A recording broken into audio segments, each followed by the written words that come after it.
Hello, everybody. Hey, guys. Welcome to the D-Pad Patreon. I don't know why it's welcome to the D-Pad. It's not like we're Welcome doing like to the D-Pad. switch my word. Watch. All right, the chat's there right now. Watch. I'm going to change like the view mode that's on here. Wait, why is it only in that one and not? Because the left one is preview and the right one is live. Until I do this and then Oh. it kills it. I don't know why it does that. That's so frustrating. That's sorry, guys. I'll strange. bring the chat back in 1 second.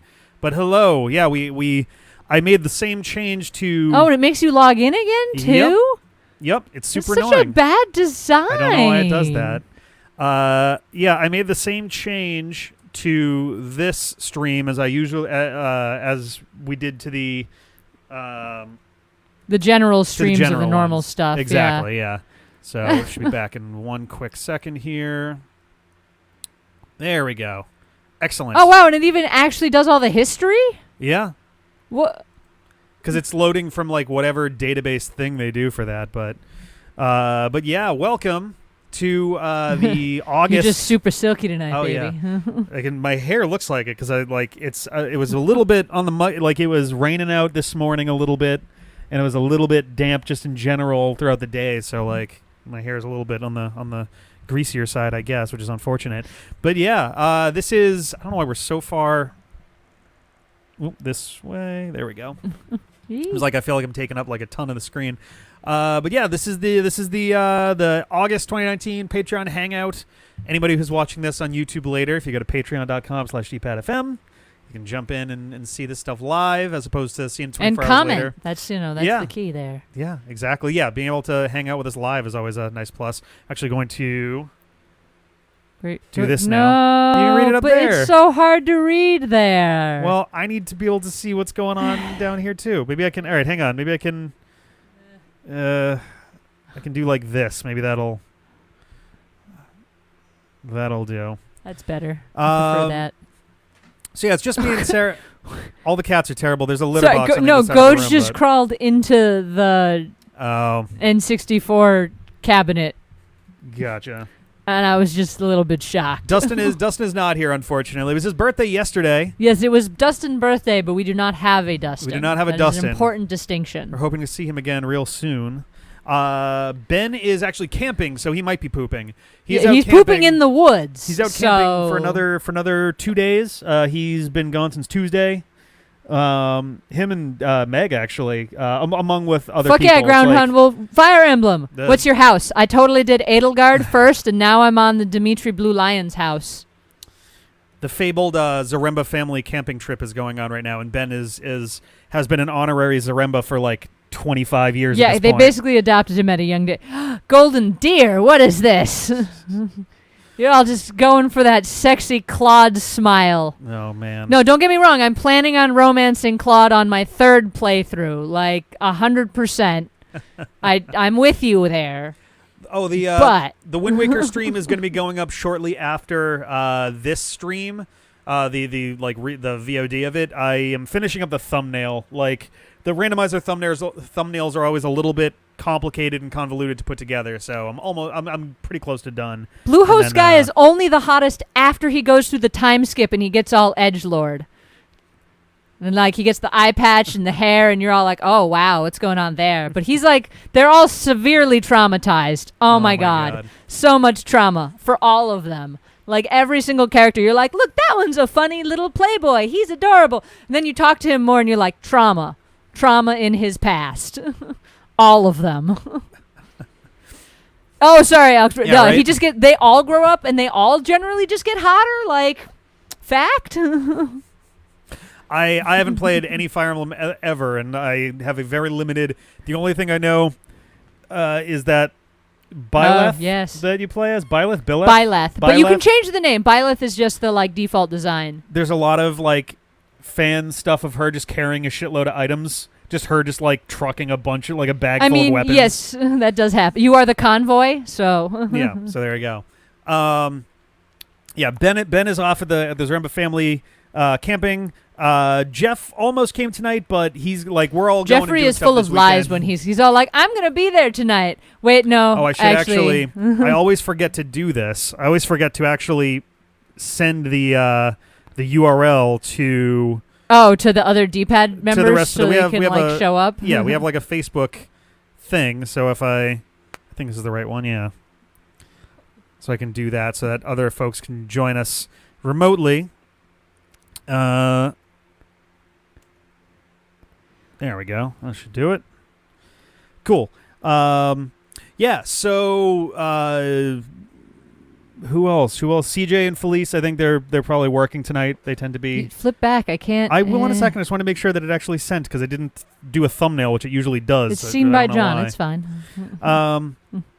Is Meg still a thing? I mean, she's alive, yes. So I think that's I mean, yes. Facebook is the easiest, is the quickest thing we have that everybody on the we team also uses. use GChat and texting and texting is pretty. I'm just saying, like pretty much any of them, like yeah. Well, I mean, like not everybody on the team uses GChat. Not everybody on the team wants to be in like a 14-person text message chain. Right, so, and like that's what I'm saying. So we use all of them occasionally. I think Lindsay is the only one who like generally has Facebook stuff muted. Like we have to remind her when there's stuff going on in the Facebook thing because she'll leave it muted and not notice. But I tried to get everybody on Discord, and like 3 people came with me. Jeff wasn't part of the team yet. He was already on Discord when he joined us. John, Ben, Lindsay was for a while. That might actually be everybody. That I can't join Discord because then I'd have to read all of the messages, and I just don't have time for that. Yeah. I'm not capable of having unread messages in something I follow. No, I'm serious. It's a real problem for me. Oh, that's right. Ian has an account on there, too. I forgot about that. Yes. Do that again. But yeah, so everybody is off doing things. Normally, this would be the kind of thing where we'd say maybe we could do it Saturday night, except Saturday night all of us are going out and doing a thing. Next week, we're not going to be around for that weekend at all, starting Thursday night. So if we don't do it on either of those weeks, then suddenly we're doing another like month after Patreon thing again, and I didn't really want to do that. So, yeah, this is the crew for tonight. We'll probably just keep it simple and relaxed, and everybody can get back to their weekends and stuff. But I guess quick rundown of stuff that's going on. Legendary Let's Play. We got today is in fact all right. So today is the sort of Legendary Let's Play anniversary because so the idea was the Legendary Let's Play was meant to start on the 23rd of August 2013 because that's August 23rd, 1987 is when the first Zelda game came out. I was like, oh, that'd be fun to do it on that date for it. And then I think we put up the trailer for the Legendary Let's Play on that date. And then the first video came out the following Monday, which was the 26th. So actually, this is the first time that the 23rd of August has fallen on a Friday since we started the Legendary Let's Play. Sorry, I'm just laughing at Final Biscuit. All playing all same games is in July. Well, that's the thing, actually. So August is the month of change. We're winding everything down. Tingle's Rosy Rupee Land. They're so close. Oh, my God. We got, the stuff that you guys have seen so far is us getting into the final area of the game, and we've got just a little bit left to wrap the whole thing up. And then we actually have some more bite-sized stuff to come after that. I know I misunderstood the length of it before. This time I'm positive. Pokemon. The month of change, a week before it ends. Pokemon Let's Go Eevee, same thing. I think I basically got Cycling Road to go before I can do the Koga battle, and then it's back to John probably for a while. I don't know if he's going to do as many things as I did. Like I did the Rocket Hideout in Celadon after our last face off, so that added into it. I don't know if he'll probably do the power plant, I would assume. I don't know if he's going to go to Cinnabar. I don't know if he's going to do that, because if he doesn't do it carefully, then he could get into some deep shit in battles there. I know that it's not Cycling Road anymore. There are a few episodes that haven't gone up yet. We've made it to formerly Cycling Road. I think it's just called Pokemon Road now, which is super ultra boring. Also, there are way fewer battles there than there used to be. I was kind of part of the reason I went down the east, like the eastern like sea-based side, was because usually Cycling Road has just a shitload of trainers. Like in Fire Red and Leaf Green, I don't remember if it's like this in the original. There's 4 trainers before you even go anywhere, and then there's just like dudes dotting the whole thing. This time there's like, I think like 6 or 7 trainers. So it's much less of a big deal than it used to be. So I should have gone that way first, and unfortunately, I think Courtney would have been alive if I went that way first. But that's the risk of going first for a given chapter. So it's gonna go back to John. It could be over on John's side for a good like month or 2, depending on how quickly they jump in. Depending on whenever he gets around to recording, you know. Yeah, I mean, I don't know what their schedule is. I know they were trying to get back into streaming the last couple of weeks, but that's been tricky too. Like 6 gamblers in the game. Yeah, now there's 3 and you've beaten them. Oh, that's it for the gamblers. Oh, I would have figured there'd be like 1 more maybe on like Victory Road or something, but let's see. That James Joyce came on. We already did it. We did it way back in 2013. Baba Badalgara.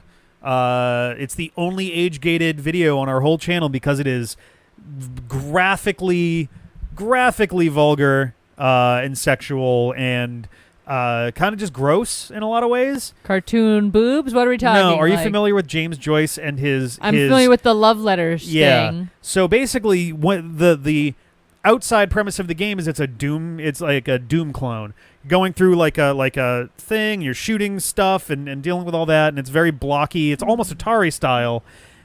But then you pick up an RPG launcher, and when you fire it, it doesn't fire a rocket-propelled grenade. It launches an RPG. Like another game opens up inside the game, and you walk around a little RPG town. Interesting. And every time you talk to people, instead of them saying like, "Hi, welcome to whatever town," they instead just speak selections of his love letters, which are wow, those are super really raunchy. gross. Like to a point that's like, wow, this is uncomfortable. Like. It's like he I mean, it was, you write porn, basically. I mean, it's to the point where it's like him lamenting that he's not actively smelling farts and things. Like, James Joyce gets pretty a far little in there. intense.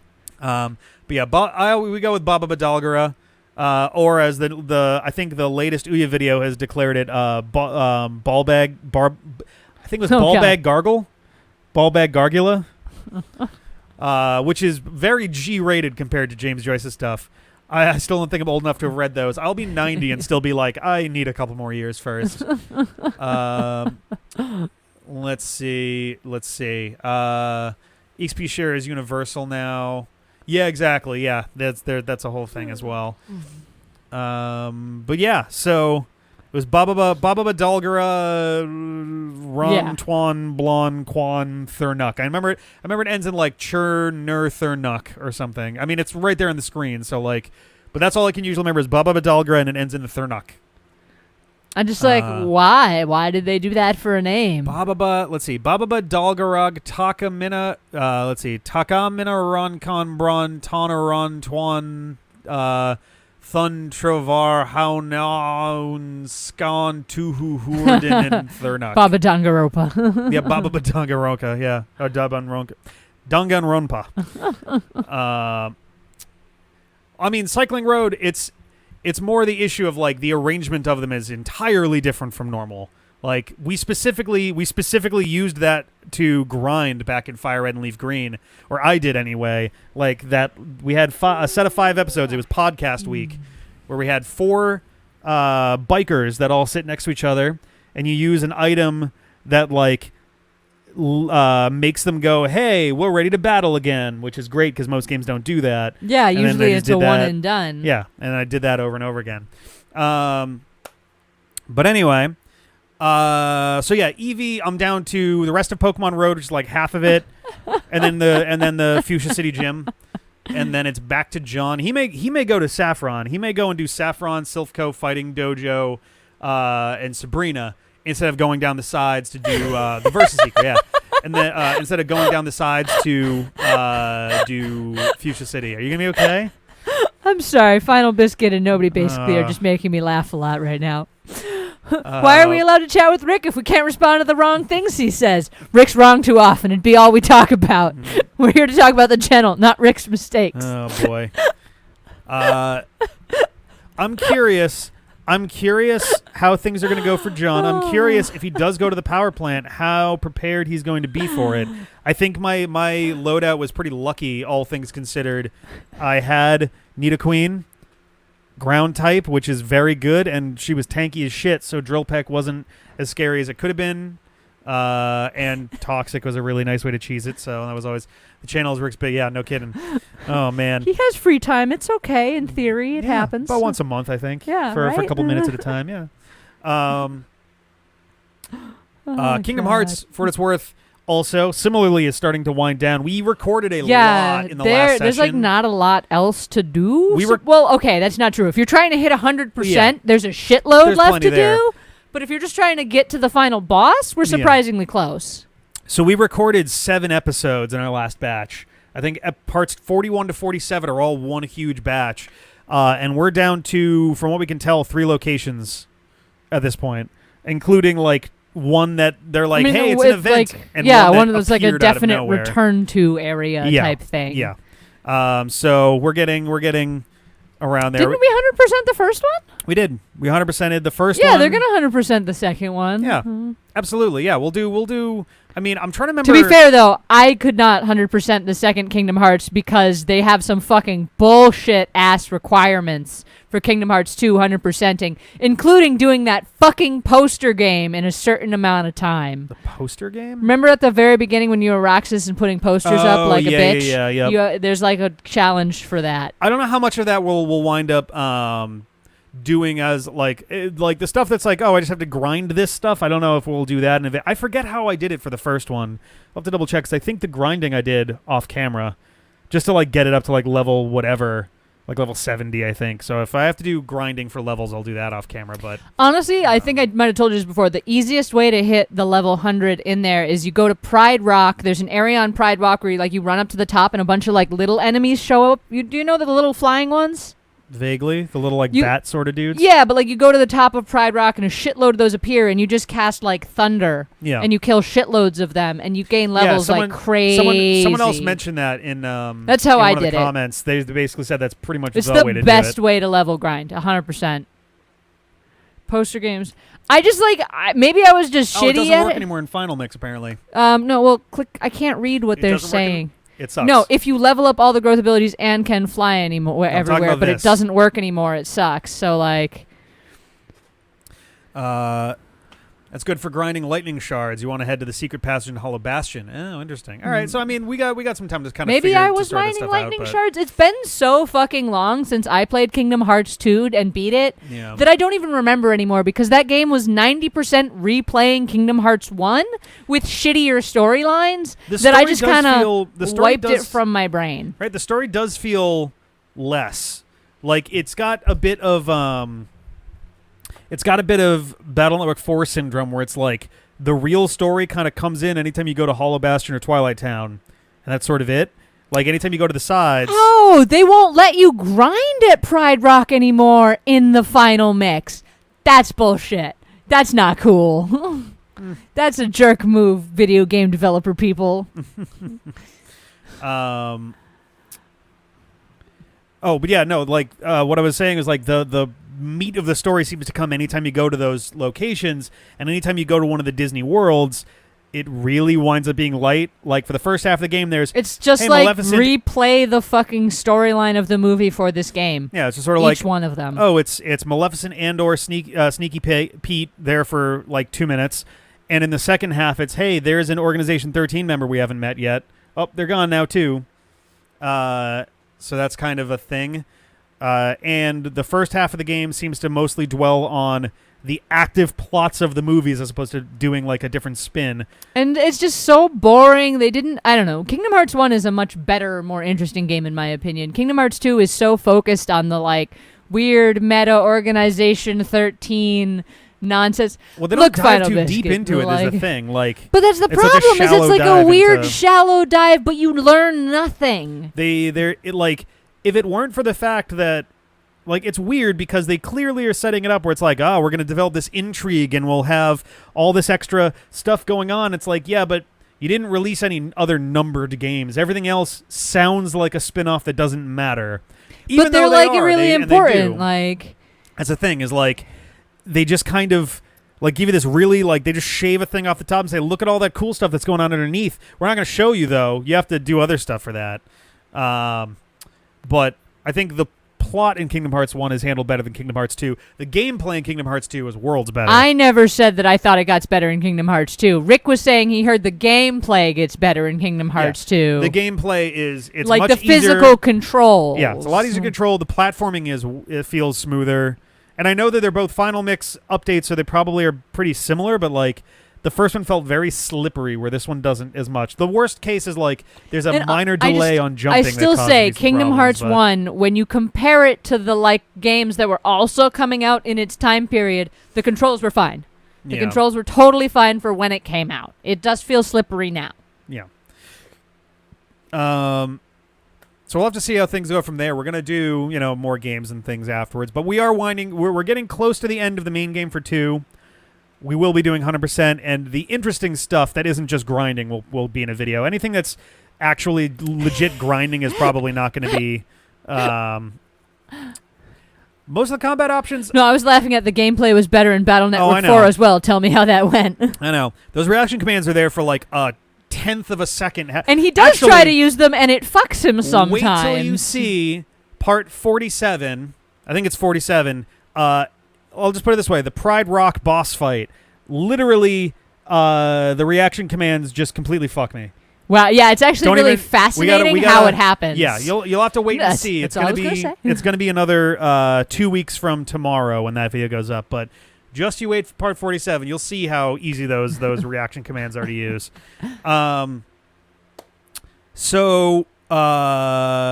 Moving forward, so that's Kingdom Hearts. Sonic Battle is still a game. We're getting through there. Still a game for some reason. We're at the halfway point. Things. We're 4 chapters out of 8, so we're making our way through. It's a bit of a sludge, but the light at the end of the tunnel is Sonic Heroes. So we're so close now. We just have to push through it. You'll see. Yeah. Kirby's Epic Yarn we've been a little bit slow with. Part of that is just because DS games, extra Epic Yarn. Part of it is because like it is a little it's slow even by Kirby standards, and it does make it a little bit hard to be like, all right guys, ready for some Kirby? And it's like, okay, like it's not a bad game. It's just kind of slow, very easy. So that kind of makes just press. There we go. Wait, Final Biscuit, which one are you calling the most of a slog? I'm just curious. All of the games are slogs, all of them. I think he's saying. Well, no, I'm Sonic saying Battle. this one is the most. Oh, okay. The one I was That's talking fair. about. Epic Yarn is not a mainline Kirby game. No, that's definitely true. It's close to, but not quite.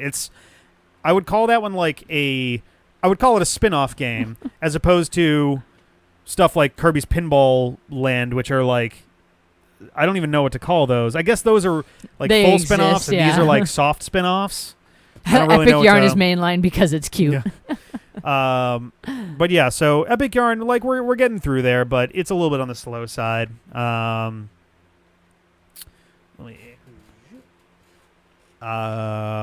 yeah, we'll still be playing that and Sonic Battle, well into September. I would suspect that Sonic Battle will wrap up in October. Epic Yarn will probably also be done in October as well. So soft it feels like pants. Resident Evil 2. I think we're going to be recording some new stuff on Monday. Hopefully we should have sometime this weekend if we're lucky anyway. Yeah, we will hopefully have some new videos for that coming sometime in September. We want to get like a good backlog of that, similar to what we did with the first one, just because we don't always have a chance to get CJ and Felice in there. So that's going to be a thing. We're going to be doing Claire's story, see how that ties in. Battle Network 6, we are in the post game. We're working our way through that. He's collecting all of the chips because that's how it works. Yep. Just be happy he's doing most of it off camera. Yeah, I mean, we haven't gotten there yet, but yeah, when we get to a point where there's not much more stuff to do other than grind for chips, then a lot of that's going to happen off camera. Right now, we're collecting chips we did the lottery. We're doing it through the quest board. There's a lot of stuff that we'll be able to just get them as we go. So that I'm not gonna be too worried about. Navi battles we're gonna be doing in videos because we usually do, and then what little stuff is left after that. It's not a very. I know people laugh about it. There's not really much in the way of post game. It's you fill your library and there's like 5 battles.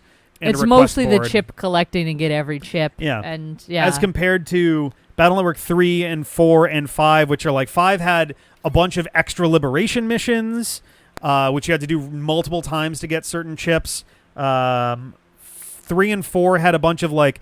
Now you have to do this, but faster, or S rank all of these bosses. 5 had one where you had to beat all 6 of your partner navies in less than 2.5 minutes combined between all of them. And usually you're lucky to get through, like, so you have to do that in about, basically you get like 2, maybe 3 rounds of chips, and you have to clear like 1,000 hit point enemies in that much time or less, which is absolutely nuts. The requests, I mean, so we've recorded 4 episodes, and I think we're through about, we're probably through about like 12-ish requests, maybe more. So we're making our way through there pretty well. A board isn't really part of the post game. It is though. It's not really all right. It's not really part of the post game. It's part of the. It's part of the. You can do those any point during the regular game. You do get an icon for clearing everything to do with the request PBS. So we're gonna be. And hey, that icon counts. It does.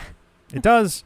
No, I'm not doing that. I had debated at one point. Oh God. Playing the Japanese one with an English patch just because. So they removed some of the locations from the English version because there is so much text. So Japanese games, because they all do like kanji and kana and stuff, takes up way, way, way less space than English text. Mm-hmm. Most games it doesn't matter too much, but in this one there is so much. It's a combination of the partner series that went alongside it that it was making references to wasn't very popular in the States. So they didn't even release the most recent game of that series. So they just took out some of those. the references wouldn't make sense anyway. Yep. And then even after that, they still didn't have enough space because there was so much text in the game. Gotcha. So rather than trim the fat on the text, which they absolutely could have, there is a lot of stuff where it's like they could probably have made more room there. They wound up just cutting out a couple sections of the game, a couple battles, scenario or two. So that's a whole thing there. Yeah, it was Cybeast Greygar is the one that we did. You had to 5 rank a Navi fight in a certain style. Which you're like, I think there was something That was to do S with like. rank, not 5 rank. Is that S rank? Yeah. It's hard to read from there, but yeah, you had to like do it a certain way, and 5 and S are very similar, and they both mean something in that. But we will be a series of the Star Force. Anyone, the time it comes to realize it's a decade in the future. I mean, I'm planning to. I don't see why not. Yes. So yeah, I'd say it's a pretty safe bet there. But yeah, so we are about a third, I think, of the way into the request board because it's 35 requests. Obviously, they're going to get harder and slower as we go, but it's probably going to be another like 2-3-ish weeks of doing request stuff, and then we're all good there. And then we're off to Star Force from there at long last after almost 5 years. Yeah, that was weird. They literally, at 2 different points in the game, when someone starts to explain something, they just replace it with blah, blah, blah. Like the text, like literally Lan is like, all right, what happened was blah, blah, blah. And then they just go, wow, all of that? And it's like, you could have just faded out and faded back in. Right. And that would have totally done it. Would have made Tons more of games sense. do it. But they didn't go with that. They said blah, blah. I mean, it could be worse. It could be square bracket, ad-libbing, was it ad-lib moaning in pain, closing square bracket. Mighty Number 9 for the DLC section had like it's got all this text, and then at one point there's this character Ray who is like supposed to be screaming in pain because they're like essentially They just like not bother to like record dialogue? No, they did, but like so the character is like imagine essentially a vampire zombie kind of like it's a vampire that is slowly dying actively and needs to destroy things to stay alive. So they're just constantly in pain and always like shrieking and stuff. But yeah, ad-lib groans of pain, ad-lib moaning in pain literally is in the text box for that, as opposed to like ah or anything. And it's just like, are you fucking serious? Nobody caught that? It's just ridiculous. No, you hear confirmation noises. Jeffrey was showing us his beautiful jacket for our going out dancing thing, and I am approving of his beautiful jacket. He is very shiny. That's probably that's probably. I thought actually my G chat was make noise, but I have that muted. So yeah, that might be yours then. No, that's mine. It's my phone. I didn't even notice it, to be honest. I didn't even notice the sound, but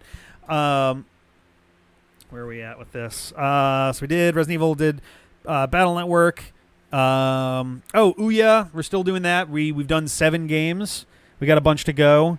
Hopefully, I feel like so we've been alternating between oh yeah and oh no / oh my and / oh. Like literally every odd number has been an oh yeah, and every even number has not so far.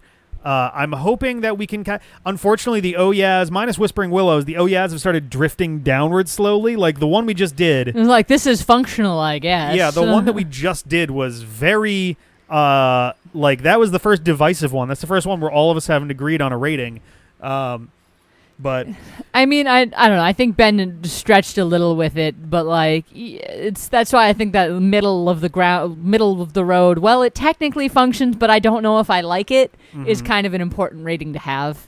I mean, because there are games where you're just like, this is just not functional. What's wrong with you? I mean, that's the thing is like that's not a rating though. We've got oh yeah, oh no, and then oh my is for stuff that is just surprising and hard to grasp. It's just so weird. Yep, it's a binary scale with kind of a caveat on the side. Pig one? Yeah, that went up a year a year or two ago. Yeah, a year ago. Yeah, it went up 2 weeks ago. Man, Pixel that Pig was Deluxe. Like I feel like that was such an oh my game because it was just so fucking baffling. Someone pull out your Ouya and go to the store. You can't. It doesn't exist anymore. Yeah, they shut it down. That's actually part of the Rick jumped on and got as many free games as he could because they even had shut down all the credit card stuff. Yeah, the credit cards have been down for about 2 years, so I literally could not buy any of the purchasable games. But the servers are down to the point where like I can't even look up the descriptions of games anymore. I think meat slaps on someone I forget if it was in the video or after the fact or whatever. Someone was like, "Well, how did you know that Pixel Pig Deluxe wasn't pachinko? Was pachinko?" And I was like, there was no way to know. The description doesn't. The description doesn't tell you. It just says like we can't contact the server, so you don't get a description. So. Yeah, most owned Ouyas in the world, most used Ouya in the world, most games on it. But yeah, so that was we have no way of knowing what we're getting into other than the title and the thumbnail. That's all we have to go. And just like the title and thumbnail for Pixel ratings. Pig Deluxe was just so. Not anything to do with I pachinko. thought it was going to be some kind of voxel pig platforming game, or maybe like an action game.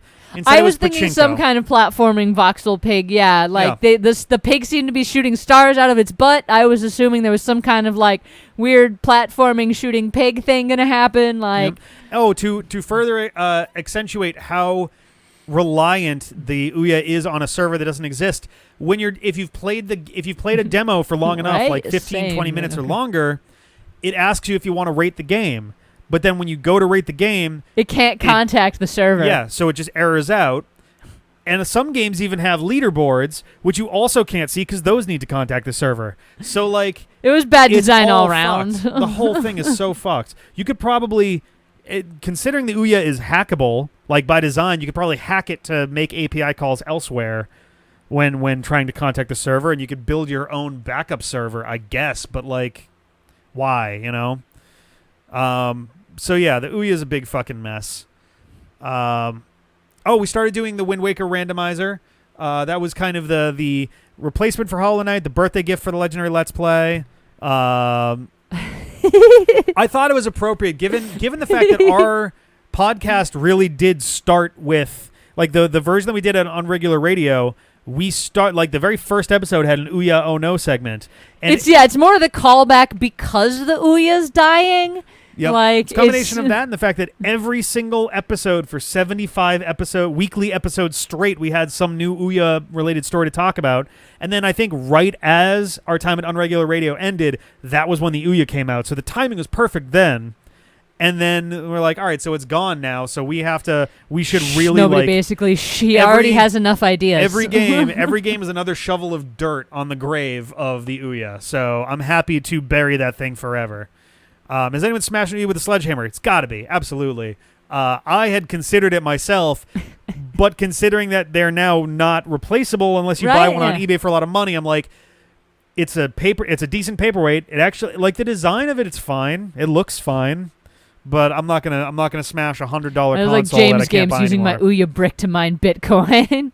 Actually, that's not the worst idea either. It won't get anywhere with it, but you know. Let's see. Final Biscuit. I try. It's a losing battle, man. He just comes up with new ideas constantly, and then it's mostly just talking him into wait until you finish one of the current ideas. I swear. The Pokemon one is gonna be moving back to John pretty soon, which is gonna take a lot of the effort off of that.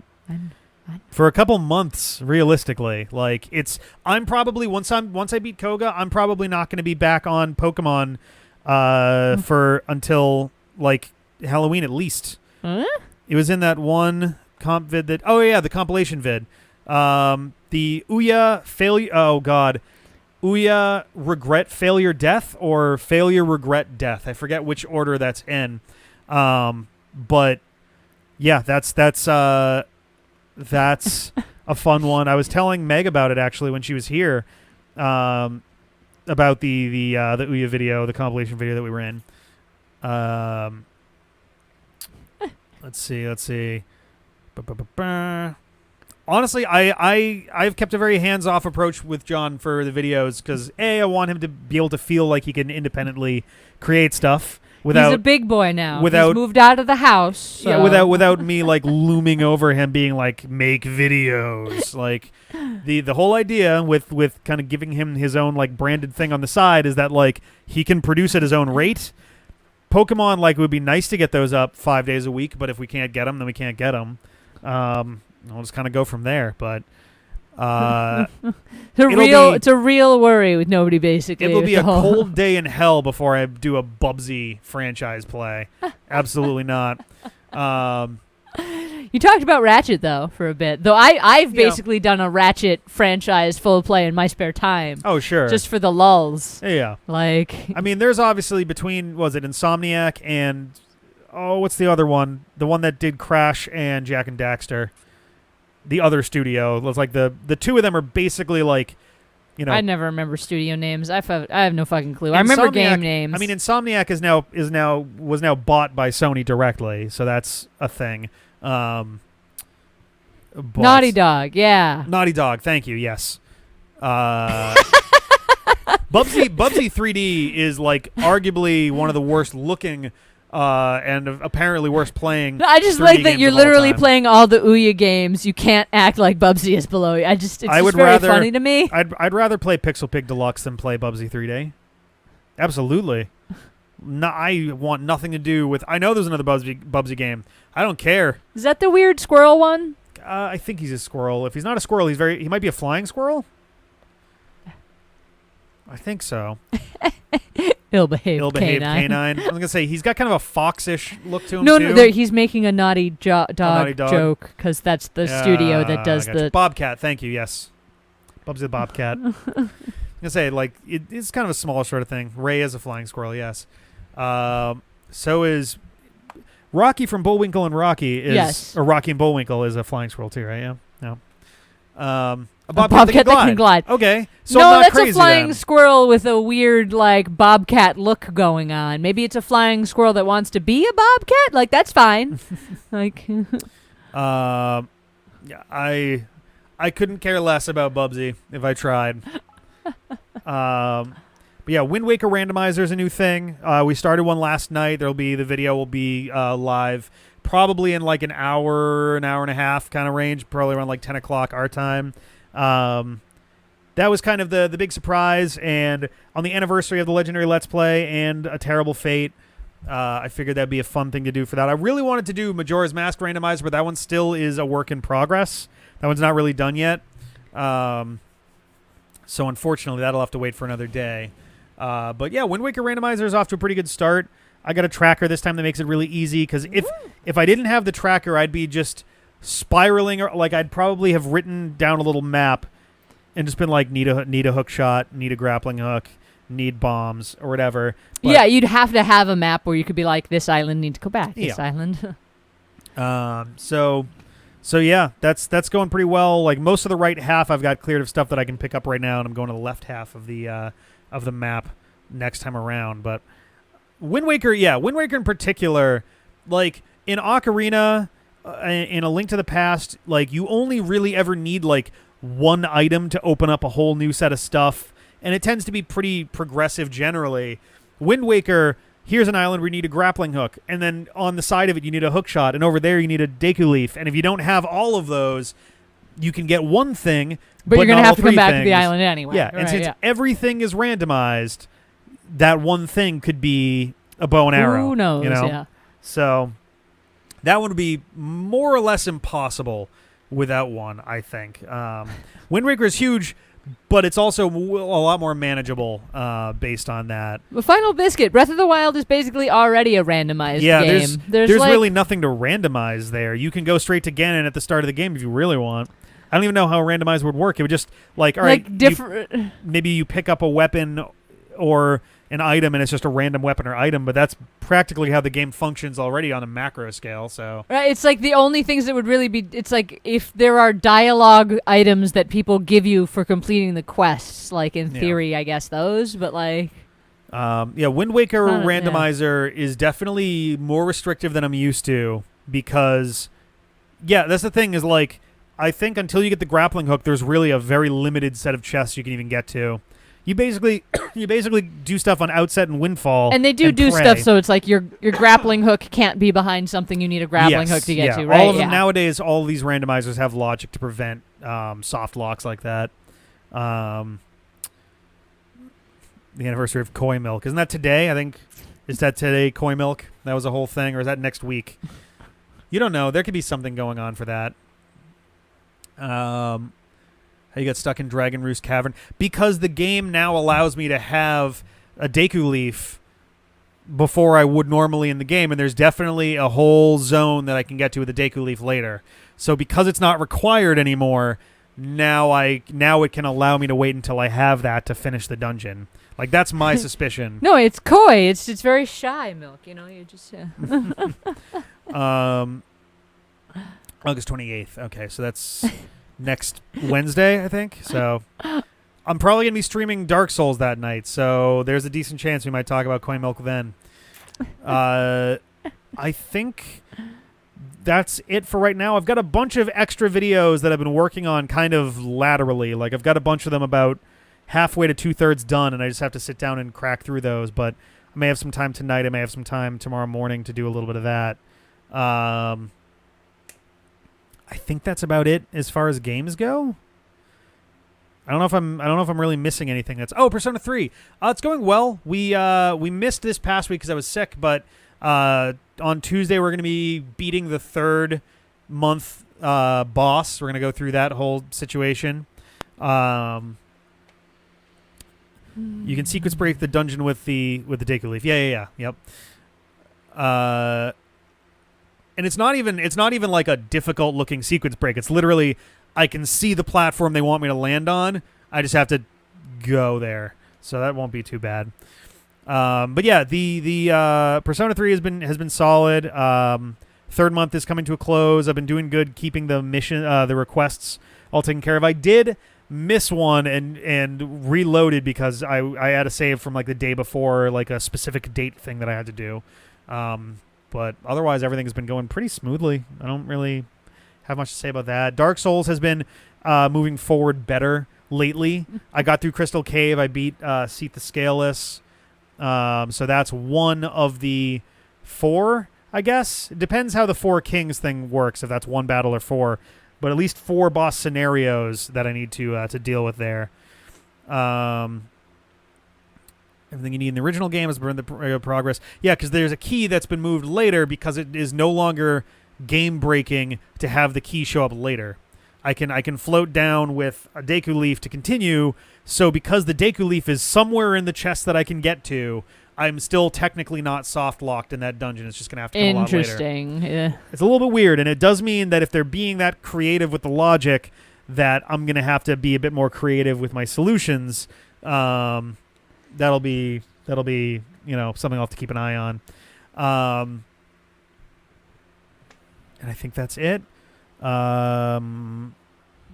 I have no idea. I usually don't wind up watching the RimWorld streams just because I'm usually editing stuff when Jeff is on. Usually I'm editing stuff for the coming week because I want to not have every weeknight be super full. It'd be nice to come down and chill and watch some Doctor Who and all that stuff, but that only helps if I'm actually doing editing stuff. Tingle is almost done, yes. Yeah, we talked about that earlier. Yeah, we're in the episodes that have gone up. We're in the last area of the game, so we are just about there. My estimation. Someone made a comment about getting bad ending versus good ending now. Yeah, we are less than 2 weeks away. We're probably about. We're at the season finale right before he's gonna change into the new Doctor. Oh, Doctor Who. Yeah, we're down to the 2-part finale. Oh. Which I'm super pumped for with the whole Missy Master thing. Fucking excited. Well, that might be kind of a spoiler for anybody else who hasn't caught up to it. I'd argue that's not really a spoiler at that level. I think that's a kind of big one. They spoil it for you in the next time on. Yeah, which airs 1 week before they actually show it to you. But regardless, oh god, I lost my train of thought. Yeah, my guess on Tingle is we probably have Chris. I don't know how I feel about Chris Chibnall. He's the new showrunner for Doctor Who right now. He is also the writer person. Or? Yeah, I mean that's a showrunner. He writes the Moffat major episodes. Already spoiled it ages ago. Ha. Oh, did he? Oh, Jesus. Well, I don't know. I never heard him say that, so I don't know. I didn't see that news either, so whatever. But regardless, yeah, Chris Chibnall has been kind of one of the weaker writers on the show. That's unfortunate. We'll see. At least Moffat writes a real good individual episode. Generally, once he got control of the show, that skill seems to have vanished because he got so obsessed with arcs. But yeah, Tingle. I think we probably have. I'll say 7 episodes left. I want to say 6. I'll say 7. I'm just this whole past season has been really good for Doctor Who. What is it, season 10? Season 10. Yeah. Season 10 has been great. Season 10's been really solid. Season 9 was awful. There were 2 good episodes, and the rest were terrible. Awful episodes. Especially the only one, the only one-parter in the season was horrible. The one about sand in your eye. The weird fucking sand people episode. Terrible, stupid episode. So bad. They set this thing up about how the camera is a diegetic part of the episode, and then they do not. And then they don't follow their own rules, right? Yeah. Such a bad job. If you're going to set that up, stick with it. And just do it. Also, the ending was stupid and sucked and was just totally unresolved. Kind of interesting and creepy, but then they completely dropped the whole fact that they didn't resolve the actual ending. After 4 2-parters in a row, you do that episode, and then there's that, and you're like, oh man, the next episode is going to be a big weird. Fucking deal. Now he's going to go to Earth, and everybody's eyes are going to be all doing things, and then they're like, no, it's just over. That's just it. We just dropped that. We just walked away. It's bad. Season 9 is terrible. Final biscuit. We will have this fight. No, they said that about the camera in the eyes, but then they didn't actually follow their own rules. Yeah. Because they showed it from different perspectives. The Doctor's perspective is seen at one point, and he never had it. He never did the thing with the sleeping in the area. Well, there's also ones where hey, here's shots of the one character who in the crew who does not have sleep in their eyes.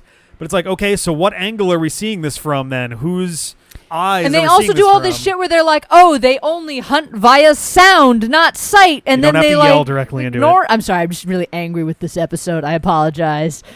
It was really bad. The Zygon invasion was garbage, and the Zygon inversion was awesome. It was cool for part of it, and then they did stupid shit. The first one was super stupid. Frustrating. The first one was super corny, stupid shit. very contrived. The second part was real good, especially considering about like a third of the episode takes place in one room, mostly being one monologue. Like, it's ridiculous, but it's really effective. And, like, it lands just like goes back and forth. Some of the episodes are fucking phenomenal, and other episodes you're like, hold up, you're not even keeping internal logic consistent. Like the fucking Space Moon Dragon Egg episode. That one's terrible. That one's so bad. That's the same I had a guy whole who rant wrote, with Ben about that the other day. That's the same writer of the Pyramid episode, the Pyramid at the End of the World. The one where the doctor the one where everybody forgets that modern smartphones have FaceTime. Oh, which means the doctor can just point his phone. The monks, yes. Point his phone at the little clicky dial thing, and Bill can go, "Yep, that's a 3. Right? Yep, that's a 2. That yep, was that's a such 7. a fucking Literally, me, Sarah, and Ben are sitting there screaming at the TV, FaceTime. You have it. Video Just FaceTime. chat. It's a thing. You're talking to her on a phone, you fucking moron. Yep. And it's like, sure, that was okay. painful. That was so painful. That was bad. That was pretty bad. The second part of the 3-parter of season 9, I think, was probably the best one. That's the one where Which one? Where he's imprisoned. The doctor gets imprisoned for a very long time. The second part of the monks one? No, the second part of the finale of the previous season. Oh, That one was awesome. No, it starts off very you mean- spooky and weird, and then all right. The 3-part finale is kind of a halfway standalone and then a 2-parter, but 3 of them are one. You're not talking about the one where the master takes him, because that's the David Tennant episode from No, ages I'm not. ago. I'm talking about the one where the crow is the first episode, the second one is the big prison, and then the third one is, is the last second. I mean, I'm just going to spoil them. Sorry, guys. Yeah, Heaven Sent, Hellbent, and then whatever the hell came before. The first one is when the crow comes and Clara gets killed. Oh, yes, that one. That one was so irritating because they took it back. The second one is the one where the doctor's imprisoned for an incredibly long time in the time loop in the castle with the thing that's coming for him, and it feeds on fear. Right. That was actually a really interesting That and one was fascinating episode in a really dark and cool way. Yes, Yeah. that one was really cool, and you kind of unravel the mystery as you go, and you realize right as the episode wants you to what's actually happening, which is awesome. And that was very cool. That was a very cool one. And then the third one is he goes and steals her in the last second of her life. Yes. And then there's a lot of infighting. And there was a weird lot of shit weirdness that happens. Yeah. Yes. And that's the one. Oh, that's the one that includes me at the end of the universe in the last 5 minutes of the universe. And it's like, all right, this could be deep if you actually built it a little better, but regardless, yeah, they the second part was sped it fine. up with it. No, that's you can't. Oh, I'm sorry, nobody. Basically, you should watch that episode at the right. Yeah, BBC America has been treating Doctor Who really badly for the last 2-3 years because they're like, well, we've got this many minutes and we got to do commercials. So, Oof, woof. I don't actually know if BBC America does commercials. I think they do. BBC, the actual BBC, does not. They air the whole thing and then they'll do a couple ads in between the episodes. I think usually their TV programs are meant to be 55 minutes long, and then there's a break in between, or 25 minutes. What if we talk and then a about break in Star between. Wars Ground Poundable? BBC America does do commercials, yeah.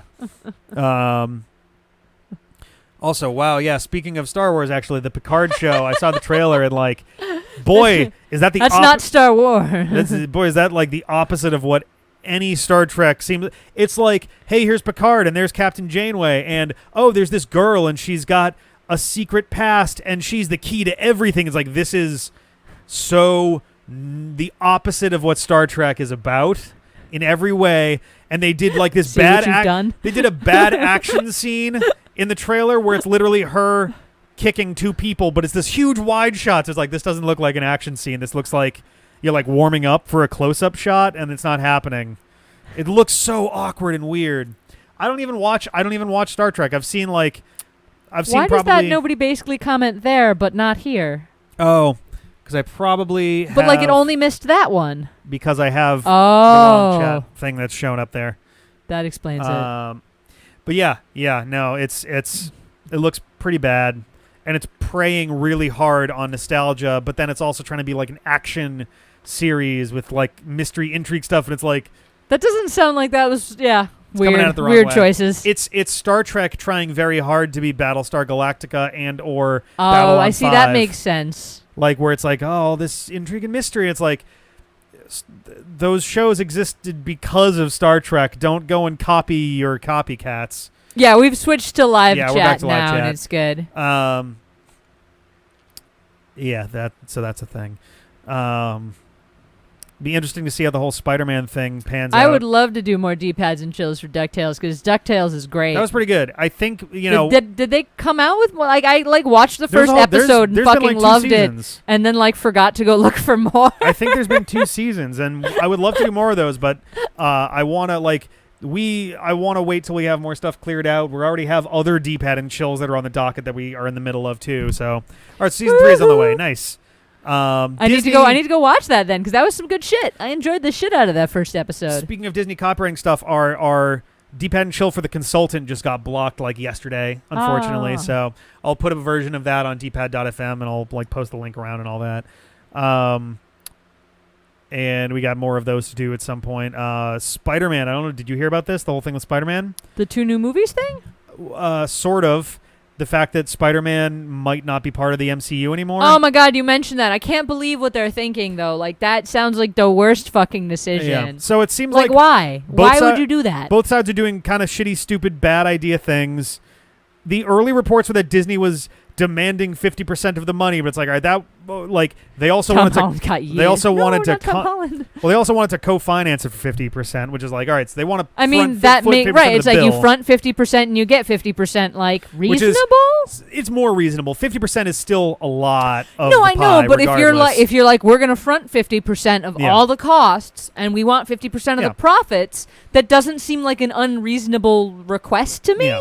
I think the idea was because they helped produce a $1 billion Spider-Man movie. It is the highest grossing Spider-Man movie ever. It is the highest grossing movie that Sony Pictures has ever made.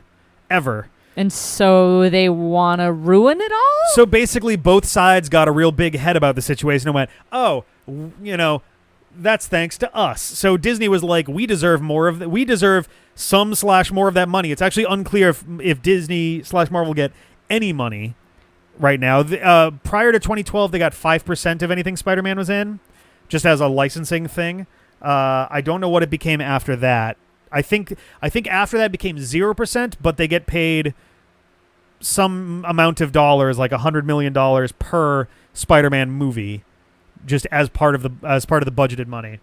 I agree with you, James Games, but I mean, like, if that's your contract from the beginning, like, if from the beginning you were like, hey, we're going to split the costs evenly and we're going to split the profits evenly, that seems totally fair to me. But if you come by at the end and you're like, wow, this is doing really well, I want to split it this way now, no, you're just being an asshole. Well, it sounds so... and agreed, nobody basically. Far From Home stays in the same situation regardless. That's going to Sony. It's not... Disney doesn't get to touch it, period. Like, that's just how that works.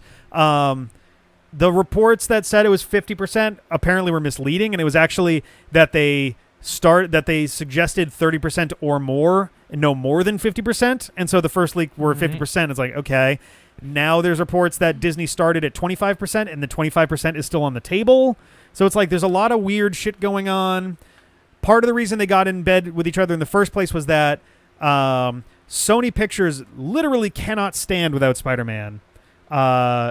They make no money on anything else. The only other movies that they have anything to do with that make money, Skyfall and Spectre. Right, yeah. A deal that is over. They have nothing to do with James Bond anymore. Universal has the international rights, and I think a company, it's like UAR, I think it's United Artists, is now the distributor. Okay, I will argue with that, Final Biscuit. I'm sorry, Spider-Man's always been a tech bro. Like, not bro, but like I would argue he's not a bro either in the MCU. He's always been heavily tech, and he's always been heavily science. Like, that's been his character from the beginning.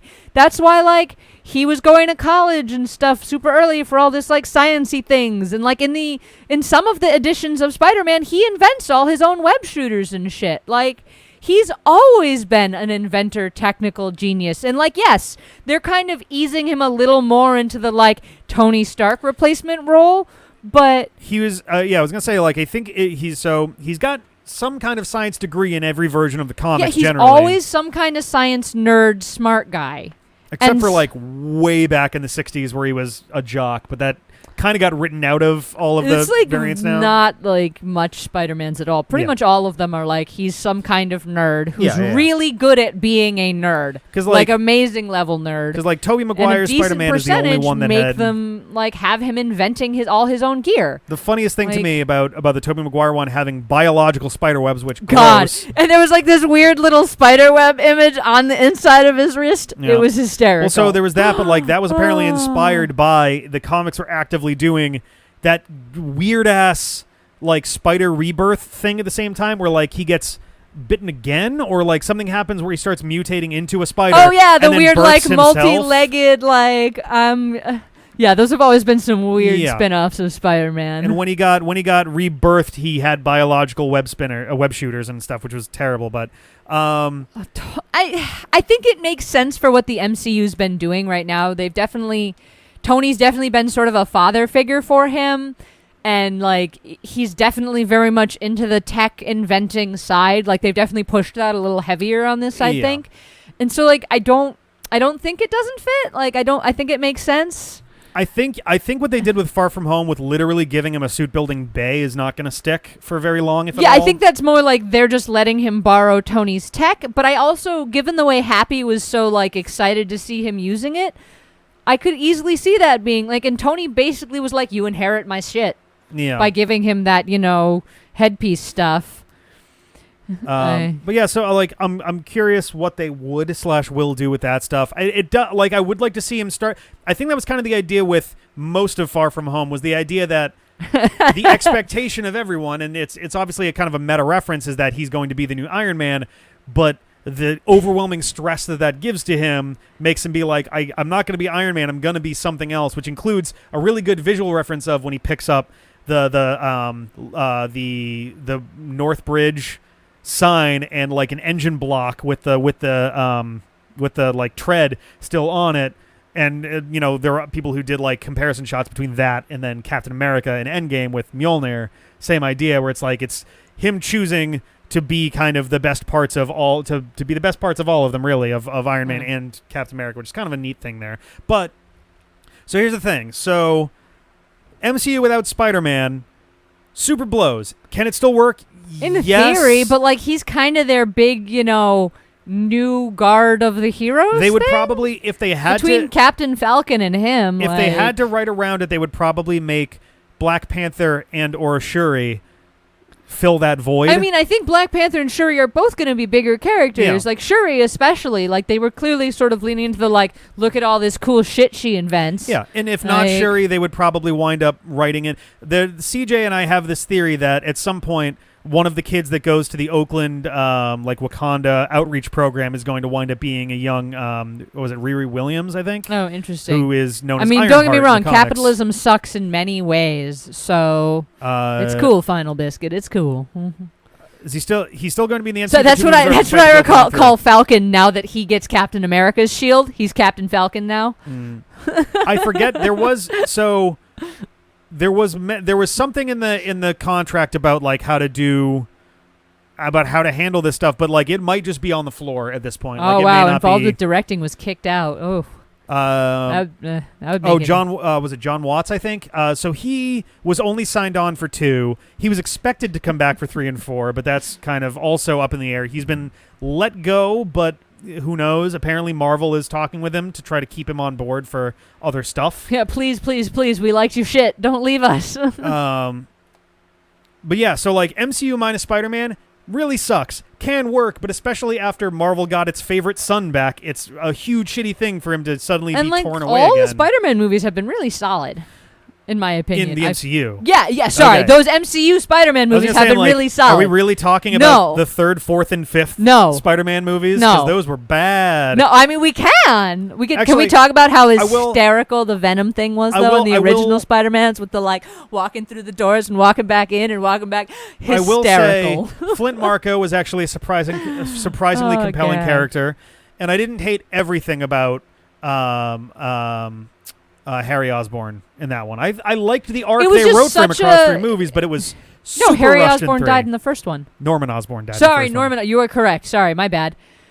They just did did a very good job of recreating the comics shot for shot in that initial Spider-Man. For better or for worse. Right, The first one is very like it is theme park ride. 100% Welcome to like- Universal Studios. Check out the new Green Goblin attraction. And Yes.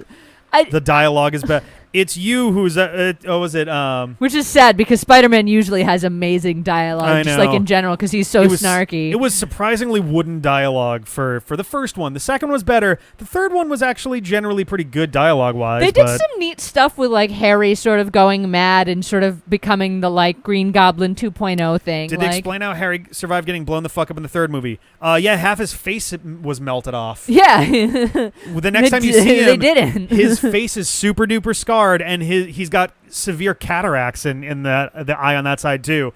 It's implied that he's like half blind and like his whole face is gonna be fucked up forever. But then he dies, so yeah. Doesn't matter anyway. Yeah. He took a grenade to the face and somehow. I mean, he turned away from it. It didn't look like a particularly huge explosion. It might have been more of a flashbang style grenade. Like those are going to do damage to you if they get close, but they're not designed to kill you the same way. I would say go and take another look because his face is pretty fucked. Like it's not to the level of like ugly ass Green Goblin from the Amazing Spider-Man, but like it's still pretty gross. It's like half his face is like sort of in the eye of the explosion. Oh boy. But yeah, like so MCU minus Spider-Man, it will get by regardless. Disney's in a pretty strong position. I just think it's such a bad call because the Tom Holland Spider-Man's been so fucking good. Well, that's the thing is Spider-Man minus the MCU is a way weirder and rougher position to be in because you've got. But that Spider-Man character is so dependent on not dependent, but it's like. Tony's a huge character for him. Right. Happy is like sort of also kind of very important now. Like, can you write the third movie to not include MCU references? I guess if you're allowed to keep. So part of the problem is a lot of the secondary cast belongs to Marvel. Like Ned Leeds, for example, belongs to Marvel, not Sony. Like like Ned, the best friend Ned. Yeah. He's a composite of two other characters, both of whom don't actually really belong to Sony.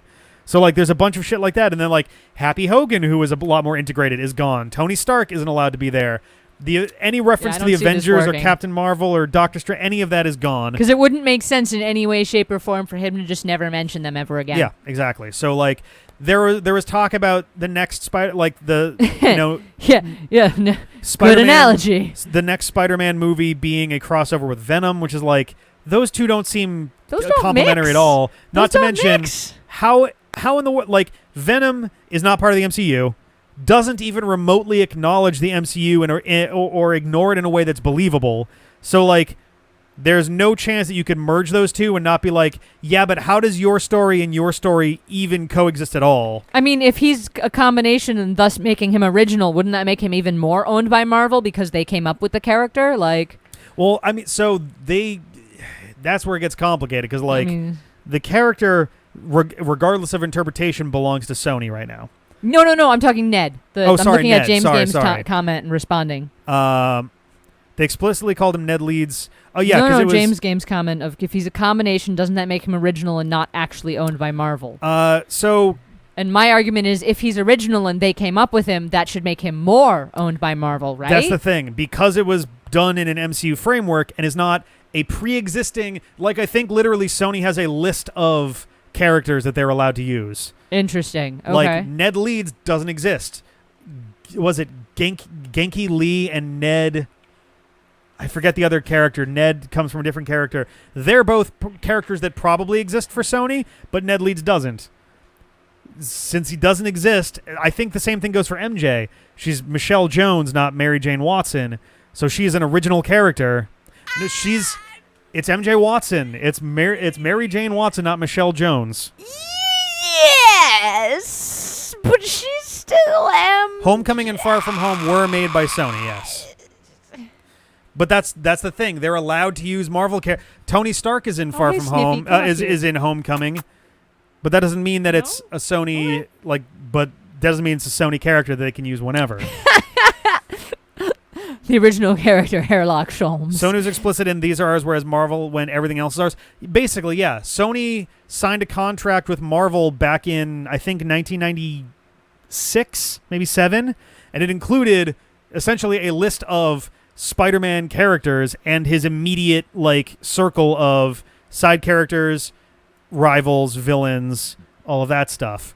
Ned Leeds' original character is Ganke Lee, but he's still called Ned Leeds. Yeah. There's another character that fits the same role for Miles Morales named Ned, or maybe it's Peter Parker. But regardless, Sony, the thing is, because it's part of the MCU and tied in like that, made Disney by owns it. Sony and written by the MCU team. That's the thing, is it doesn't matter. Sony has rights to specific characters, but it being written for the MCU means the original ones belong to Marvel. Interesting. Essentially, Sony can't create new characters and then say, yeah, but this is ours now too. Interesting. Because Marvel has control over the overall brand. Way they had signed their it gets confusing. It's super confusing. It's it's the same reason Quicksilver and Scarlet Witch were such a confusing mess. Oh God, yeah, with the you kind of get both of them, but we're gonna kill one real quick, so you only get one, and then we'll kill the other one, and it'll work out great. Yeah, it basically wound up being that so Fox had the right to the X-Men as a brand overall. The problem is Scarlet Witch and Quicksilver are directly associated with both the X-Men and the Avengers pretty interchangeably. So that winds up causing a lot of issues. It's the reason why the MCU was allowed to have Quicksilver and Scarlet Witch, and the X-Men were allowed to have Quicksilver, on the condition that the Avengers side was not allowed to reference Magneto at all. They couldn't do their parent. I know that in the comics it's not actually their dad. There's this whole other thing. For all intents and purposes, he's mostly kind of their dad. Mostly kind of. But they kill off the parents before anything begins in the MCU. Yeah, in the MCU they're like, our parents died from this Tony Stark missile. Moving on past our parents are Wanda is dead or Wanda just straight up doesn't exist in the X-Men universe. That's what Sarah was talking about. I think she might actually be a child. And they killed off her brother in the MCU. Yeah, Quicksilver's dead in the MCU. Yeah, that's what I was saying. It's we got Quicksilver for half a movie, and they killed him in that movie. We got him for the whole movie. They show up a certain amount of the way in, and then they kill him before the end. They're in the first. They're in the first. All right, scene. okay, it's the whole movie. Fine, but my point is that you only get him for that movie, and they kill him.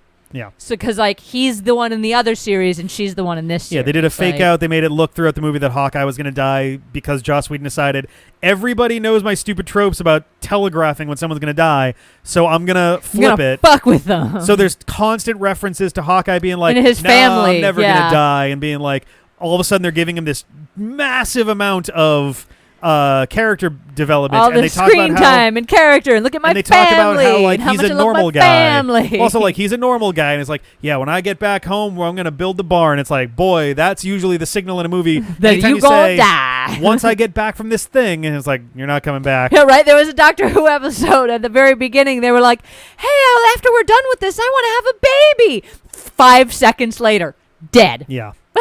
So.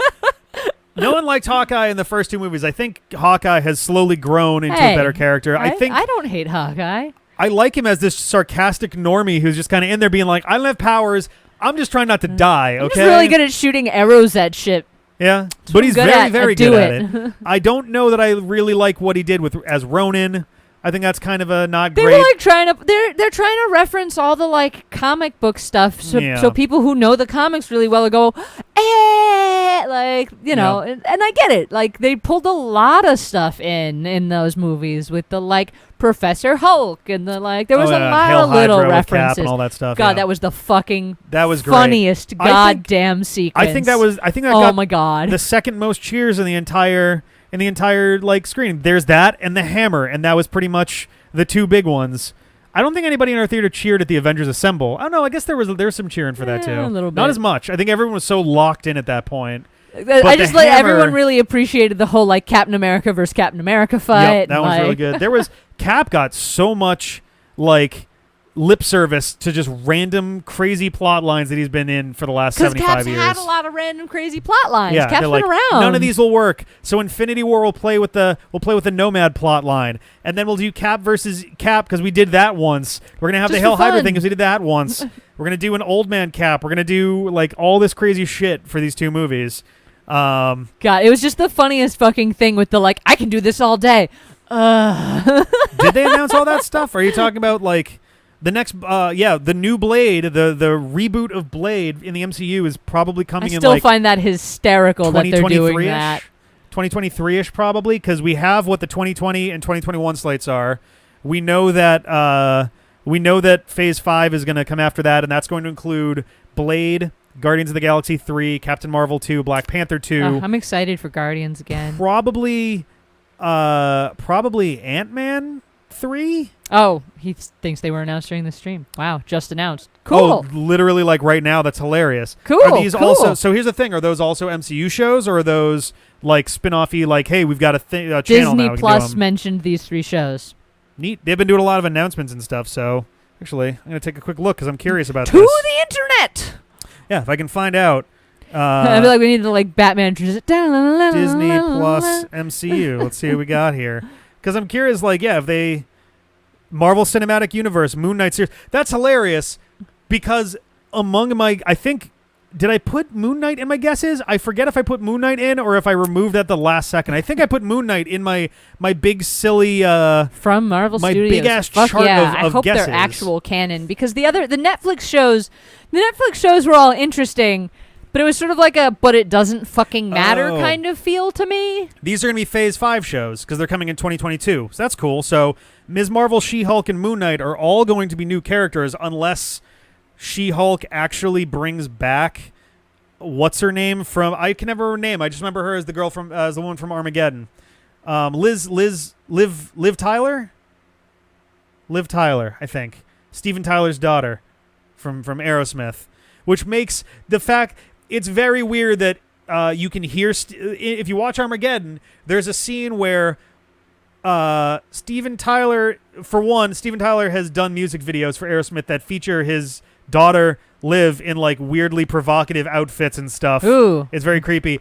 And Armageddon is almost as famous for I don't want to close my eyes, but don't want to fall asleep because I miss you, babe. And then there's a scene where Ben Affleck takes an animal cracker and slowly crawls up her body while describing it as if it's the African savannah. Weird. It's really bizarre. Jennifer Walters, Bruce Banner's cousin who got her power through blood transfusion. That's a little contrived, but boy, that'll be fun. I'm sorry, but like he was like, my blood's all weird and fucked up. Let's transfuse somebody. Like, no, he wouldn't. Now, he wouldn't go for that. Here's a fun question. So the reason that they never even attempted another Hulk movie standalone is because Universal has the rights to, or has partial rights. It's even more convoluted than Sony's thing, but they have at least partial rights to, to Hulk. To film properties. Thank you, for the Ground Hulk. Poundable. That's exactly what I was saying. So I don't know if that just doesn't apply to the other Hulk family, or if it's just the Hulk, or they worked out a deal and they're like, all right, Universal, you get X% of this. Yeah. So that means we now at least know 7 projects for Phase 5. Got Blade, Guardians, Captain Marvel, Black Panther, and now She-Hulk, Ms. Marvel, and then like randomly it tackled his cousin and infused her with it. Like, or she was dying and it was literally he's the only blood relative and it was some dangerous shit. I don't know. Maybe I don't know. I'm just like. Or maybe she was forcibly given the blood. No, those Ed Norton movies are technically kind of canon. No, the Ed Norton one is canon. Yeah, Ed Norton Banya evolves into Mark Ruffalo. Don't you know? The Eric Banya one is not canon. Thank God. They just kind of like rehash it in the beginning of the Ed Norton one to like be like, it's sort of canon. We're stealing the plot line. Just like pretend, like read it on Wikipedia. And ironically, they do the same thing with Spider-Man in the sense that they just kind of like, well, we're rebooting Spider-Man. We're just gonna skip past the origin story because everybody knows it and we've already done it before. They do the same thing with Incredible Hulk. Yeah, the thing is, in Incredible Hulk, they actually had that opening credits sequence where they fucking show it. They did it in like little like tiny clips and scenes. In Spider-Man, they were just like, they do get a couple shots of Spider-Man. On. They do get a couple shots of Peter Parker in his like sweatsuit outfit doing early YouTube, like being featured on YouTube doing early, hero stuff. Okay, fair. But they very much are like, yeah, moving on. She was transfused with the infected soda from the first film. Yeah, right. The guarana soda that Stan Lee drank. But yeah, it'll be interesting to see how they. Oh, that's true. Yeah, synthesized blood. I was gonna say Doctor Strange. Dr. Stephen Stills. I think? The weird guy that was trying to do the like experiments to turn him back Mr. and Blue. made the thing, whatever thing. They were gonna turn him into. I was gonna. It's not Brainiac. I'm trying to remember the name of the villain. There's a villain that has like that is all that, but. They were going to do something with him for that, and then they never got around to it because of the stuff with Universal. So they just wrote him like out in one of the like tie-in comics. Nobody basically just referenced it. He started transforming to the Leader. Thank you. Yes, the Leader. And then Black Widow arrests him. Yep. Samuel Stearns. Damn it. I knew it was an SS, but Steven Stills is Sex Bomb. Well, there we go. They got to work that in. It's technically a comic property. It could happen one day. Who knows? Oh, my God. But yeah, if they could have done some weird shit for that with the Leader. We have to actually. It's more of a time thing. Final Biscuit, like between sitting down and watching the movie, sitting down and having the discussion about the movie, and then Rick having to edit the resulting like 4 to 5 hours of content. Yep, between sitting down, because a lot of time. Watching the movie is 2 hours at least. And they only tend to get bigger as time goes on. But that's what I'm saying. It's like you've got the movie for like 2 hours, then you've got us talking about it for I don't know, like another hour or two. Usually it's like an hour and a half to 2 hours, and that gets trimmed down too. That's There's already edits. like 4 to 5 hours of time because we know we're like grabbing food and setting up and then you've got to sit down and listen to it all and cut it up into chunks. Like the D-pad and chills are usually it's just a lot of time because like it's just sitting and listening and cutting and trimming stuff out. But I'm fixing volume all over the place, so it like winds up taking time then too. And then there's copyright stuff, which isn't great. I think when we get through the Avengers, I'm probably going to do a best of D-pad and chill of Phase 1 and see if and then maybe visual that gags works. like what happened with Thor. Yeah, the Thor one took weeks. Because of that visual thing, it took so long to just. It took a lot of. He spent a lot of time working on so it, but happy it's with how it came kind of out. hysterical to look at. Just because like it's just so bad in the movie. I'll put a link in the description for this too. I called the video Dutch Thor, and I think. Actually, no. I honestly it's almost wish that you'd gone and done the one that you talked about doing too, where it was like the correcting all the Dutch angles so everything is actually flat. I was gonna that would also be really funny. I'm curious if it could ever get argued as fair use in terms of the fact That's that the thing is making I feel a like it would be statement. immediately blocked because you'd be doing the entire movie again. But it is making a statement, and it is making there is something transformative to it in the sense that it's like, look how this movie looks when you actually square up the frame every time. Right? It's like and it's just so I honestly want you to do it with the like tilt and the like number of degrees it's tilted back by. That was like gonna be part of that would be so funny. An optional thing where I wanted to actually figure out. It's just so much of the movie. Yeah, and I was debating doing a thing as well where, and this wouldn't even be all that hard to do. It would just be a matter of it's just the time. Yeah, the length of time would literally come down to going into each shot, not necessarily each frame, because most of the shots are pretty static when they go into their weird angle thing. There's a few that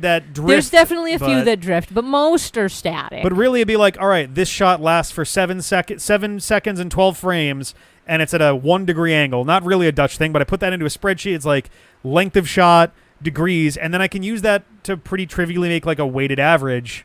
And it's be like, the average tilt of this movie is 9.3 degrees across the whole movie, or some silly shit like that. Yeah, that would be hysterical. But watching it as it keeps extending out and being like worse bloop, and bloop, worse, bloop, bloop, bloop, and you're just like, oh no. Yep, that was part of it too. It was like, as the movie goes on, it gets worse and worse, including the part with the interrogation scene between Coulson and Thor. Oh god, there's like no reason for it too, and it's like, yeah, it's 100% like it's literally. The cinematographer sat down and went, hey, Dutch angles are great for things that feel alien or showing that someone is in a position of power.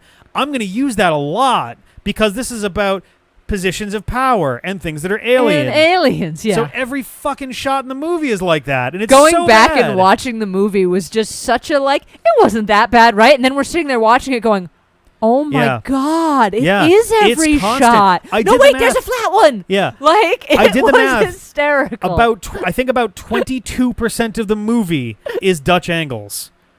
22%, nearly a quarter of the fucking movie is on an axis. It feels like more, to be dead honest. When It you're feels watching like the more. movie, it feels like it's at least half. because it's crazy. because they don't even keep it consistent. They're jerking back and forth, and it's not even the same angle, and it's so My bad. favorite is when It's they're so cutting bad. back and forth between different Dutch angle shots. They're like, wait, we have to talk to this person over here. No, wait, now we're Yep. talking to that person And over it's here. like, look, Why are any of these tilted? There's a reason. I'm not going to pretend to be a master of the language of film, but when you do God. a shot reverse shot, you do it square with, like, if you're going to do a tilt, you're going to do a really slight one because you want it to be almost subliminal that it's happening, but you don't do it on both sides. Movie You sent mirror from it- iPhone. You mirror it so that if one person is up, the other person is slightly down. You're meant to like have it be a It's meant consistent. to seem natural, like Yeah. you're a person watching it, or like you're the one of them in the scene looking like, yeah. A set of shots is meant to feel like a sentence, and a scene is meant to feel like a paragraph. It should flow naturally. It's the same reason that you don't do. It's the same reason for the 30-degree rule and the 180 rule is like if you do the 30-degree. So the 30-degree rule is if you're shooting something head on, you don't then like go, hup, okay, I'm going to shoot it like this now. Like this, the And difference move, is so like slight. half a fraction. The difference is so slight that like your brain has a hard time going, oh Jesus, we've moved. shifted slightly. What happened? Yeah. Same thing with 180. You never shoot something and then literally flip the camera around and shoot the opposite direction head on because it's a very jarring shot. The only time you get away with that is there are ways to break that rule. The 30-degree rule is pretty hard set. The 180-degree rule you can break I feel if like it's I've a stylistic seen it choice. times, but yeah, it's like A lot of very Wes much Anderson. like a deliberate, yeah. A lot of indie films do it. Wes Anderson stuff. Ones that are intentionally meant to make you feel a little bit. It's meant to feel a little jarring, and it's meant to make you feel a little uncomfortable. Or it's meant to be anxious. very much a direct, like you are seeing this from their Yeah. viewpoint now. Yeah. Like, and sometimes that's that's what they're going for. But so like, it's there. Like it's the 30-degree rule is kind of like you're trying to go from one sentence into the other, and you change the subject halfway through. Like it feels like you're kind of repeating something, and then the 180 rule is like you just suddenly remove half and then you're done. Yeah. Like it feels like something's off. It's interesting. Like I love listening to people talk about film as language because there's a lot of really cool parallels to that stuff, and there's a lot of ways. Like here's how one big thing is you're meant. We're never getting him back now, guys. A big thing that you can tell when someone does like good editing versus bad editing if you keep their attention on one spot even between cuts. Like if you're doing like so obviously if you're doing like a conversation between two people, you're kind of going like this and you're looking that way and you're looking that way. It's not like a big deal, but if you're doing like an action shot and there's some big thing happening kind of up in the top left corner, you then don't want to have the next shot be something like happening right down here. You don't want to have to be searching for the action in the scene. Something explodes, and the next shot you want to have like a reaction of someone looking up at the explosion being like, oh God, but they're on the left side of the screen. So your eyes are already where they need to be. It's honestly one of my biggest issues when we get super up close to the screen when we go Yeah, to now watch you're like, movies. "Ugh." Is it's like you're so close to the screen that you have to like turn your head to Yeah. see what's going on in the side of the screen. And it just ruins the effect. Like, I don't know. That's the thing. Like, it's easy to miss it. Like, it's easy to miss what's wrong when things are edited badly, but you always kind of know. Like, either you're like, something's what am I- off. Yeah, either you're like, I couldn't follow that scene at all. And it's like, if you go back and watch it, it's probably because like they do bad cuts or the rule of threes isn't real. So the rule of threes for those the rule of thirds is that you want to try to keep. If you're doing if you're having a scene with multiple points of focus, you want to keep them more or less. You want to basically divide the shot into threes if you can. Like you want to have action happening kind of roughly on the 1 and 2/3 marks because you're not like searching, you're not like missing information off the sides, and it's not like all of the action's happening on one side or the other. You're kind of centering the conflict, but you're keeping them separated so there's space to like breathe. So there's a lot of like. There's more to it than that, but again, I didn't go to film school. I don't have a lot of this stuff down. No, but it's you just very obsess interesting. about it constantly. I find it fascinating. I wish that I had the opportunity to learn a couple things like that, but maybe I got to do one of those like masterclass courses. They have a couple. Yeah, and filmmakers all your on there. spare time, you should do some of those, baby. Night classes, because you just don't do anything with your evenings. No, it's ever. not. It's not physical night classes. It's No, like I'm just teasing you, baby. We've been rambling for a very. I've been rambling, I guess, for a very long time. What? Yeah, we should probably wrap this up. Yeah, look at this complete lack of chat. Everybody's zoned in and or zoned out. So hopefully, really to bring it all back home, I hope they work out the Spider-Man thing. Yeah, right. Oh my God, that's basically his theme song, the "Who Needs Sleep" song from not Real Big Fish, Bare Naked Ladies. Where's Mr. Bucket been? He is right there. I don't know if you can actually see. Oh yeah, no, it's literally right here. Yeah, you can see Mr. Bucket. You can see it in the. Whoop. It's hard to figure out how to orient things backwards. It's right there. There's 3 series on Hey, so you can learn about film. Yeah, right. Nope. We got work to do, and we're never gonna get through them if we stop them. So there we go. But yeah, there's it's been in the shot the whole time. Yeah. So I mean, in theory, depending on how hard you turned this way, I guess if I turn like this, it's hard to see. Yeah. But I've also been facing this way for a good chunk Mostly, of this now yes, too. So. yes. But yeah, we're gonna close this up. I'm yeah, are there back any to work on games some you other want to stuff. ask about before we run away? Because we have talked about movies more than games, I think, at this point, and television shows. The only thing that's been added in the last several months was 1 video a week doing Ouya stuff, and that has been a wild success on our side of things because it adds we a actually great breath of fresh enjoy air. doing that because it's kind of fun to sit down and do really weird Ouya games for like half an hour. Yeah. And we only do, 15-minute episodes on those anyway? So, they're fast enough. You're legally required to take a hiatus. You're legally allowed to call it a hiatus. When is Gunvolt? Gunvolt, Mighty Azure Striker Gunvolt is a game by Inti Creates, inspired heavily by Mega Man Zero, I think. We have plans. There are plans. Don't you worry. We have plenty of other stuff on the plate for right now, though. So I'm not gonna get us into that yet. I was gonna say a thing and I lost it. Damn it. But He's working on it, C-Dude. Ouya Oh No has been Battle Network will be over in 2019. That's the best part. That's what I said. You're working on it. Yeah. I was serious. the Ouya Oh No has been a great breath of fresh air because it is an opportunity for us to play something for 1 episode and then throw it in the garbage and be done with it. Even when it's bad, we can laugh at it and mock it for 15 minutes and not be like, great, now we got to play 6 more hours of this. 15 minutes of it, you at least have something to go with. And I think, I'm sad there wasn't more Whispering Willows we could play because that one was sweet. Yeah. But yeah, Steam. Get it on Steam. So. When the franchise plays have worked their way out of our system, whenever that happens, and obviously it's not immediately soon, but when those start to wind their way down, we're going to be doing a lot more kind of random games and things just whenever, and that'll probably include a lot of games that'll just be like we'll play for an hour or two, and if we don't like it, we'll probably just pass on it. Like some games we will just push through, especially if we're getting far to the end. But I'm not gonna for franchise plays where the idea is we're getting the full experience. Yeah, we're gonna play through the whole game.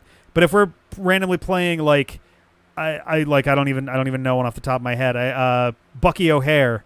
We're not gonna be well, we have to finish it. It's like if we get through 2/3 of the game, we're like, this sucks, then we'll just bail on it. Man, part of me wants to do a Banjo franchise, but then that means we're committing to playing all of Nuts and Bolts, and I don't want that. I just want to play Kazooie and Tooie. And also, don't forget the racing game.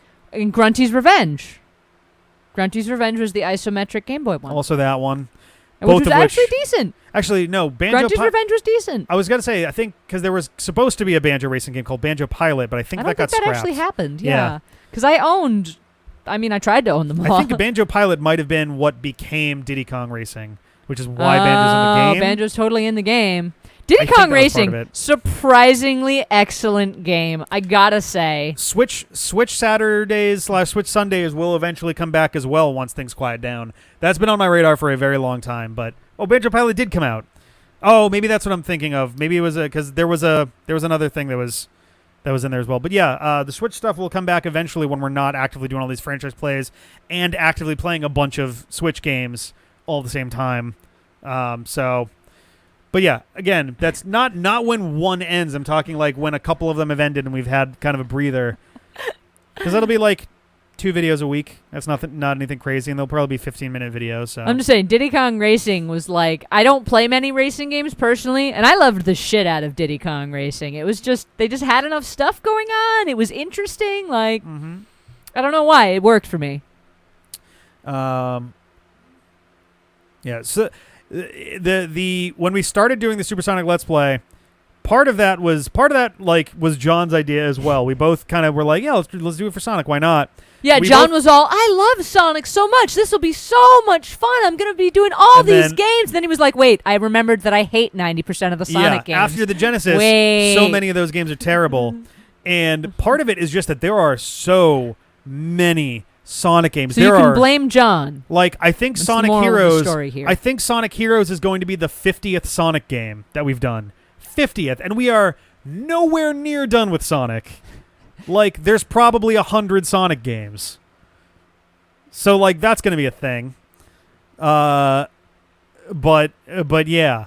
I'm just saying that one's on John. I mean, no, it's on both me and John. Let's not. I'm just teasing. I'm not going to pretend like I had nothing to do with that. Oh man, I regret so badly. I forget what happened to the audio in the teaser for that. Like, something was super wrong with the audio, so John sounds really muffled and weird. Oh no. And I did like this green screen style effect on the TV that looked really weird instead of just playing it on the TV. It was awkward. I wish I could I wish I had taken another swing at both of those. I think we literally had to do it because the video was coming out like the next day, and I was like, we just got to get it done. But yeah, so no, I can't do that. I can't go and do that. Hey, if John wanted to defend himself, he could have logged into the 144. That's even more than granted, a lot of those are like, there's a bunch of the like Olympics games, and there's a handful of like, there's like 2 versions of Sonic Boom or something. I forget. There's weird shit that go into all the. Oh no, there's two Sonic Boom games. And then there's like some that have multiple ports and things that are related. So like the count could be all over the place. I think even the most conservative estimates would still put it at about 100, if not more. At least, yeah. But yeah, so that's going to be. Oh, there are 2 versions. Is there like a console version and a 3DS version or something? Generations has 2 like distinct yeah, there's a lot of Sonic gets really weird after a certain point. I think around like 2000 actually. Yeah, around like 2008-ish, I think, all of a sudden Sonic starts putting out multiple different versions of most of their games. It gets very weird. The DS and Wii versions are different. Why would you do that? Right? Because they couldn't put all the content from the console version into the handheld version, but they had a contract to do handheld versions also, and God, all that shit. So, regardless, yeah, Sonic's going to be around for a while. Kirby, we're like, once we can get through Epic Yarn, I think that'll get us back on our feet with Kirby. Yeah. And then when Pikachu and Eevee are done, me and John are going to be taking a break from Pokemon Rivals for a while so that Jeff and Ben can enjoy their leisurely version of Sword and Shield. Not as competition, they'll be doing it together as like one version of the game. No Nuzlocke, no Padlock, none of that. It's just going to be Pokemon. That'll be a nice like change up for things. Yeah, I don't know. I think it'll be the remainder of 2019, and I've said this a couple times, and it's held true, is like the idea is slowly winding things down and like having a more casual pace. We've been a lot more willing to like have weeks where there's just not series of stuff. Like we will just randomly not have a week of Kirby or a week of Pokemon or whatever, which is fine. You're not exactly doing that voluntarily. You're doing that because we didn't get around to recording things. Which is fine still too. Like whatever we get to, we get to. Mm-hmm. Sometimes we prioritize recording based on stuff that we definitely want to have for that week. So like it kind of factors in on both sides. But yeah, I think we should probably call it here. We've been going on for a very long time. Hope you guys had fun with this. And again, anyone watching on YouTube later, if you go to patreon.com/gpadfm, you can see how to jump in on these live and hang out with us and, throw us Q&A style stuff. This was a weird hangout. We got into a lot of different territories with it, but hopefully everybody enjoyed themselves, and we'll end August 2019 in a week. It'll be great. Yeah, right. But yeah, anything from you? Anything that you? Not really. No? All right. So see you guys later. Have a good one. And the next hangout will be, let's see. End of September. Well, yes. It's a matter of what day. I think it'll be the 28th of September. I think that's the last Friday of the month. I don't think we've got any kind of weird plans going on. I think that's literally the first fully free 27th. 27th if we're is doing Friday? the Friday, yeah. Oh, right. Yep. So, yeah, the 27th then. And yeah, we wouldn't be busy till the next weekend, so. Yeah. So, there we go. So, the 27th of September, probably 8 o'clock. That seems to be a pretty comfortable time for us. Yeah, 8 o'clock seems to be reasonable. 8 o'clock on September 27th, Friday. I think...